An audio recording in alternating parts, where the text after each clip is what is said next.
At mula sa Pangasinan, binibiyahe na po patungong Muntinlupa Regional Trial Court si Ronnie Dayan, ang dating karelasyon at kapwa-akusado ni Senadora Laila De Lima sa kasong paglabag sa Dangerous Drugs Act. At para sa detalye, may unang balita live si Marisol Abdurrahman. Marisol. Ivan, pero sa ngayon nakahinto ang ating conference. So nakikita ninyo sa ating live na kuha, nakahinto tayo ngayon dahil nagkaroon ng aberya, dahil na flat. In fact, hindi lang yakat, kundi talagang napunit itong gulong ng mobile ng Orbistondo Police kung saan nakasakay nga itong si Ronnie Dayan kasamang kanyang dalawang kapatid at kanyang asawa, dahil nakatakda na sana siyang i-turn over sa Muntinlupa RTC ngayong umaga, no? Supposedly, Ivan, 4 a.m. ang target na alis nila, pero na-delay ito ng konti. Around past 5 na tayo nakaalis mula doon sa police station dahil inantay pa itong abogado ni Dayan. Earlier kanina, nang ating siyang eksklusibong makausap, nagpahayag ng pangamba itong si Ronnie Dayan sa kanyang seguridad dahil hindi naman daw niya alam kung anong dadatnan niya. Wala rin daw siyang informasyon kung saan sila ikukulong. At hindi naman daw lingid sa ating kaalaman na marami siyang mga isiniwalat noon sa Senado at sa Kongreso, kaya ang tanging hiling niya ngayon ay sana daw malagay siya sa kulungan kung saan safe naman daw ang kanyang security. We noticed na hindi siya nakaposes kanina, wala rin siyang bulletproof vest ang inilabas sa police station. Bagamat sinasabi mismo ni Ronnie Dayan na may mga umaali-aligid daw sa kanilang bahay na mga hindi raw pamilyar sa kanyang mukha. Pero wala naman siyang sinabi na direktang banta sa kanyang buhay. Pero alam mo kanina, Ivan, kung kalmado pa siya na nakakausap natin habang nandun sa holding area, no, yung isang kwarto ng Orbistondo Police Station, ay hindi na nito napigilang mapaiyak. Sa katunayan, humagulgol nga ito nang yakapin siya ng kanyang ikatlong anak na si Paul, bago tuluyang umalis ang convoy kanina na tutulak na nga sana papuntang Muntinlupa nung ating siyang kapanayim. Sabi niya, Ronnie, hindi na raw niya talaga napigilan ang kanyang emosyon. Para ngayon lang daw niya talaga na-realize na eto na ngayon, nandito na, arestado na nga siya at ikukulong na siya at hindi raw niya alam kung anong kanyang magiging kahinatnan. Ganun pa man, nakahanda raw siyang harapin ang kanilang ang kanilang kaso. Inaasahan naman daw niya talaga na talagang aarestuhin sila, pero hindi raw niya inaasahan na ganun daw kabilis. At kahapon daw agad na nanonood lamang siya ng balita, doon daw niya mismo nalaman sa telebisyon na naglabas nga ng warrant of arrest laban sa kanya, kila Senador De Lima at sa isa pang akusado nga dito sa kaso ng ibang. So sa ngayon, we understand, sabi ng hepe ng Orbistondo Police, ay mukhang papalitan na lang itong sasakyan. Nagpakuha na ata ng isang private vehicle, although highly secure naman itong area na to. Hindi na bumaba ng sasakyan pa si Dayan habang inaayos itong mobile car nga, no, ng Orbistondo Police. Hinihintay na lamang yung vehicle na pupunta dito na siyang sasakyan na muli nitong sinadayan papunta ng Muntinlupa. Ivan. Sinong kasama ni Ronnie sa sasakyan, Marisol, at may mga miyembro ba ng kanyang pamilya na kasamang maghahatid papunta dyan sa Muntinlupa RTC? Kasama niya mismo yung kanyang asawa, ang kanyang dalawang kapatid, at yung kanina nga na nababanggit natin, yung kanyang anak na yumakap sa kanya na mahigpit at napahagulgol. Dapat kasama sana, pero sinabihan niya na wag na lang sumama. At mismo sa mobile car na itong nagkaproblema ng Ivan, kasama mismo dito si Major Maximo, siya mismo yung hepe ng Orbistondo Police na siya maghahatid dito kay Dayan. Ang target nga nila, first thing in the morning, pagbukas ng korte, nandun na sila. Pero eto, yung hindi inaasang aberya, kaya nagkakaroon ng delay sa paghatid sa kanya dun sa Muntinlupa RTC. Ivan. Marisol Abdurrahman, maraming salamat. Nakikita niyo po, tuloy ang biyahe ng convoy ni Ronnie Dayan patungong Muntinlupa RTC.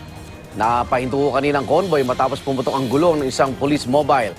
At para sa update, kasama po dyan sa convoy si Marisol Abdurrahman. Unang balita, Marisol. Igan, ito yung pangatlong hinto na ng convoy, ano? Oh. Sa mga oras na ito, nandito tayo sa T-Plex, pero huminto tayo ngayon sa isang gas station. Hindi lang natin alam, Igan, kung magpapagas lang ba ito. Dahil kanina nung nagkaroon ng aberya, biglaang nagpalit ng sasakyan dahil na-flat nga yung gulong ng mobile na sinasakyan mismo nitong si Ronnie Dayan, kasama yung hepe mismo ng Orbistondo Police, kasama rin niya doon sa loob yung kanyang dalawang kapatid at kanyang asawa. Kasi nagkaroon na ng problema, kaya naantala rin tayo ng ilang minuto rin yung hinintay natin bago tayo ulit bumiyahe nang matapos ng magpalit ng sasakyan. Although target talaga, Igan, ay kaninang 4 a.m. para sana makarating first thing in the morning doon sa Muntinlupa RTC, na antala past 5 a.m. na tayo nakaalis doon sa Orbistondo dahil nga inantay pa itong abogado ni Dayan. At bago nga tumulak itong convoy papunta ngayon sa Muntinlupa, ay nakapanayam natin si Dayan at sinabi nga niya sa atin, Igan, na nangangamba daw siya para sa kanyang buhay dahil hindi naman daw niya alam kung ano ang mangyayari na. After nito na finally ay naaresto na raw siya, na bagamat hindi na raw siya ng surprise, Igan, naglabas na raw ng warrant of arrest laban sa kanila. Ikinagulat pa rin daw niya na napaaga raw ito dahil ang pagkakaalam nga niya, meron pang hearing supposedly ngayong umaga, yung nakaschedule ngayong araw, kaya nabigla siya, nabalitaan na lang daw niya kahapon sa telebisyon nung makita na yun nga, na mabalitaan niya na naglabas ng warrant of arrest.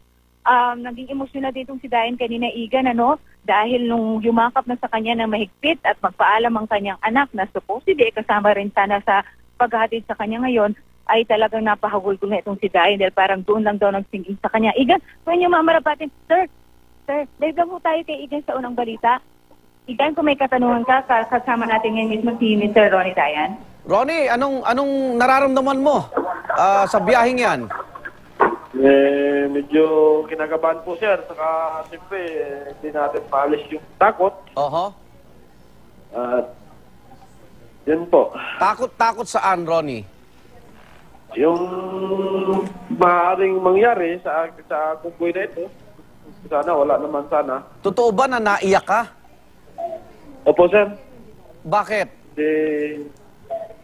Siyempre po, hindi ko na masusubaybayan po yung mga anak ko, saka yung mga apo ko. Oho. Medyo matagal-tagal na kami magkikita-kita siguro. Pero sa biyahe mo na yan, may kasama kang... Di ba kasama mo asawa mo? Ano po? May kamag-anak ka pang kasama? Ano ba, sir? May kasama ka ba? Asawa mo ba? Kasama mo sa biyahe na yan? Kasama ko po. Kasama mo. Hindi ka ba nagsisisi na sa kabila ng revelasyon mo sa kamera, kasama ka rin sa inaresto? Siyempre po, sir, nagsisisi. Oho. Pero yung mga, siyempre, ito, akusasyon, paratang.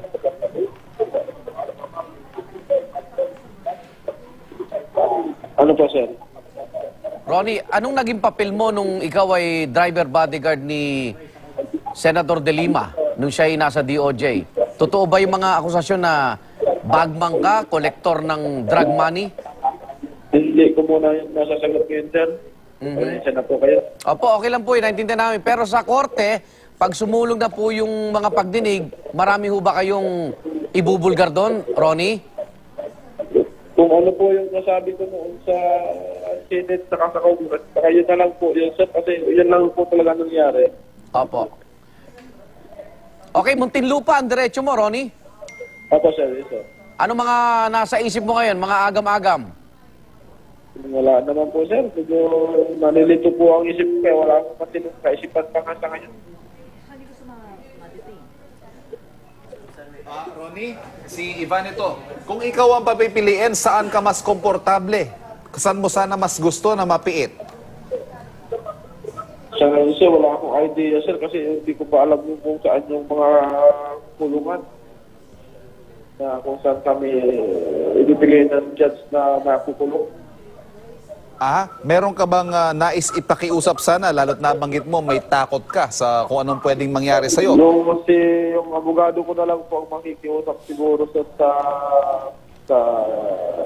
judge sa korte. Pero Ronnie, sa iyong paniniwala, ikaw ba ay mapapawalang sala dito sa demandang isinampalaban sa'yo? Malaki po, sir. Malaki po ang paniniwala ko. Kung sana mapawalang sala nila ko, kaya wala naman pong katotohanan yung binibintang nila sa akin. Tapos Ronnie, may mga pinunto kasi yung mga kongresista lalo na inconsistency o parang nagpaiba-iba ang iyong mga pahayag doon sa congressional inquiry. Anong masasabi mo doon, Ronnie? Ano po yan, sir? Nagkaroon daw kasi ng inconsistency sa iyong testimonya sa Congressional Committee. Yung medyo hindi yata tugma. Yung ilan sa mga nabanggit mo at yung nabanggit ng iba pang mga testigo doon. Posibleng magkaproblema ito sa kasong didinggin sa iyo ngayon. Anong masasabi mo dito? Ay, Yun lang naman po kasi ang alam ko dun sa kaya yun na po ang sinabi ko. Kaya, wala Okay. na kasi kaya masasabi ka na yun lang po ang nangyari. Yun lang din po ang masasabi ko sa kanila. Ronnie, si Susan Enriquez. Ronnie, ano kanina sinabi mo may mga agam-agam ka. Nag-aalala ka ba sa buhay mo kung saan ka man makukulong o i-commit pagkatapos mo humarap sa korte ngayong araw na ito? Opo, ma'am. Bakit? Ano yung pinag-aalala mo? Siyempre, unang-una po yun, ma'am, yung sa kaligtasan ko po. Oo. May banta ba sa buhay mo? Bago ba nangyari ito, yung paglabas ng warrant of arrest at ikaw nga ay sabi... Wala naman po, ma'am. Pero bakit ka nag-aalala na baka may mangyaring masama sa'yo? Opo, ma'am. Yun lang po, baka sakali lang po na may mangyari. Ronnie, gusto Sana ko po ipaalam. wala naman. Ronnie, gusto ko ipaalam sa'yo, napapanood ka ngayon sa telebisyon, live, baka may mensahe ka sa mga naiwan mong anak na, siyempre, tulog pa yun nung umalis ka. Go ahead. Sa mga anak ko, ayusin na din ang buhay nila. Gusto sila ba, susubaybay na siya ngayon sa ganitong nangyari sa akin. Aawa po ako sa kanila, lalo na sa mga apo ko maliliit pa. Hindi ko alam kung paano na sila ngayon matubuhay. Yun lang po, sir. Salamat po. Salamat din, Ronnie, at pinagbigyan mo yung aming mga tanong dito. Sige. Marisol? Oo, huminto lang tayo kasi nag-CR break lang pala ito sila. Okay. Marisol, bitawan lang kita agad dyan at merong nangyayari ngayon sa Senado. Maraming salamat, Marisol Abduraman. Nangangamba sa kanyang seguridad yung dating karelasyon at kapwa-akusado ni Senadora de Lima, si Ronnie Dayan. Napaiyak pa si Dayan habang naiisip niya ang kanyang pamilya. Mula sa Muntinlupa naman, ang nakatutukuhan ay si Marisol Abduraman. Marisol.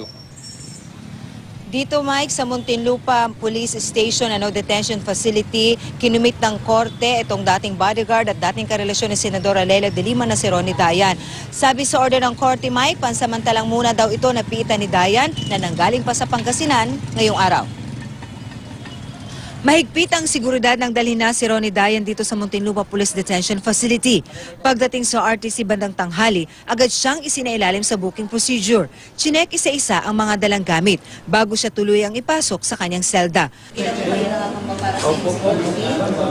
Hindi naman na siguro. Hindi ko po alam, ma'am. Mag-isa lang si Dayan sa kanyang selda pero hindi raw ito VIP treatment ayon sa Muntinlupa Police. Part ng security measures namin. He is considered as a high-value personality as of this time because of the profile at nature ng case. Wala mang banta sa seguridad ni Dayan, magdadagdag na rin daw ng magbabantay sa detention facility. Maghihigpit din sa lahat ng mga dalaw bukod sa may CCTV daw sa paligid ng detention facility. Bago dalhin si Dayan sa Maynila, eksklusibo siyang nakausap ng GMA News sa Orbistondo Police Station, kung saan siya nagpalipas ng magdamag matapos maaresto sa kanyang tahanan dakong alas 7 kagabi. Nangangamba raw siya sa kanyang seguridad. Although may mga umaali-alig din doon na mga bagong mukha, nag-iingat na lang ang ginawa namin ang pagdala ko sa kapo. Hindi naman siya nag-resist. Kasi sabi nga niya is expected na niya yun. Inaasahan naman daw niya ang pag-aresto sa kanya. Nagulat lang siyang masyado raw itong napaaga. Giit ni Dayan, wala siyang kasalanan at walang katotohanan ang mga akusasyon laban sa kanya. Pero ang mas inaalala raw niya ngayon ang pamilya niya, lalo na ang mga anak. Hindi ko na sila kasi masusubaybayan. Pagkatatang sila, ayusin nila yung buhay nila, may pamilya naman sila kasi yung dalawa. Ingatan niya yung sarili niya doon, huwag niyang pabayaan sarili niya. Basta magtiwala lang siya sa Diyos. Pasado alas 5 ng madaling araw, umalis na ang convoy sa Orbistondo, Pangasinan papuntang Maynila. Nang papalapit na ng Maynila, isinuot na niya ang kanyang bulletproof vest. Pagdating ni Dayan sa Muntinlupa RTC, siya namang pag-alis ng coaster, lulon si Senador de Lima pabalik ng Krame. Ang arresting team na lang ang humarap sa korte at naiwan si Dayan sa sasakyan. Mike, tiniyak ng Muntinlupa Police ang seguridad ni Dayan, pero sa kabila ng Mike, hindi pa rin mapawi ang pangamba ni Dayan. Gayon rin ang kanyang mga kaanak, hinggil nga dito sa kanyang seguridad. Pero ayon dito mismo kay Dayan, hindi pa raw nila napag-uusapan sa ngayon ng kanyang abogado ang mga gagawin nilang hakbang para posible nga na mailipat siya ng piitan. Mike? Maraming salamat, Marisol Abduraman.